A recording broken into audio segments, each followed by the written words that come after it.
Tinutugis na po ng mga otoridad ang notorious na salise sa Bacoor, Cavite. Ang modus nga po ng suspect magpanggap na isang customer.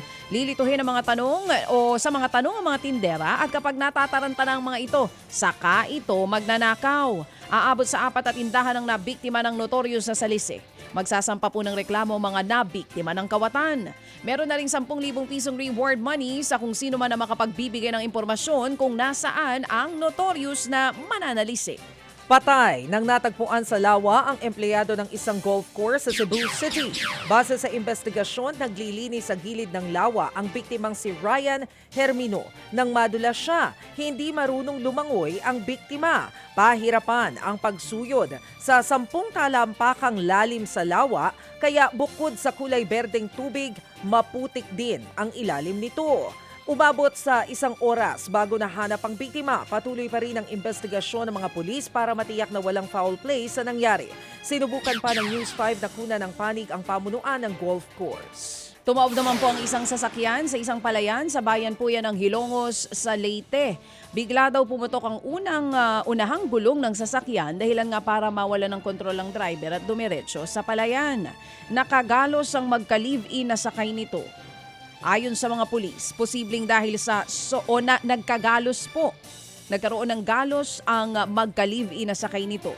Ayon sa mga pulis, posibleng dahil sa sobrang init ng panahon kaya pumutok ang gulong. Delikado pala yun.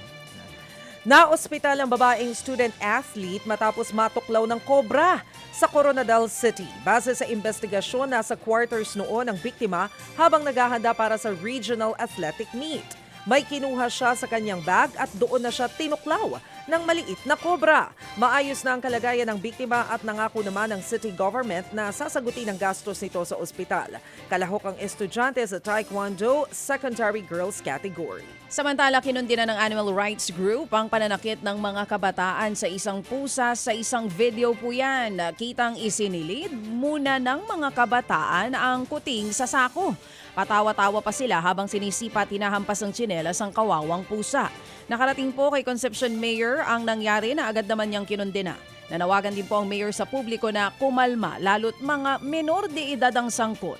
Ang Animal Kingdom Foundation handa daw na turuan at gabayan ang mga kabataang nasa video. Mga kapatid, para sa iba pang mga balita at impormasyon, sundan niyo po kami sa X, Instagram, Facebook at syempre sa TikTok, True Network PH. Mag-subscribe din po kayo sa aming YouTube channel, True Network. May website din po tayo, truenetwork.ph. At pwede nyo rin po kaming mapanood sa Channel 19 ng aming True FM TV. Lagi pa rin makinig sa radyo dito po sa 105.9 True FM dahil dito, laging true sa'yo, kapatid.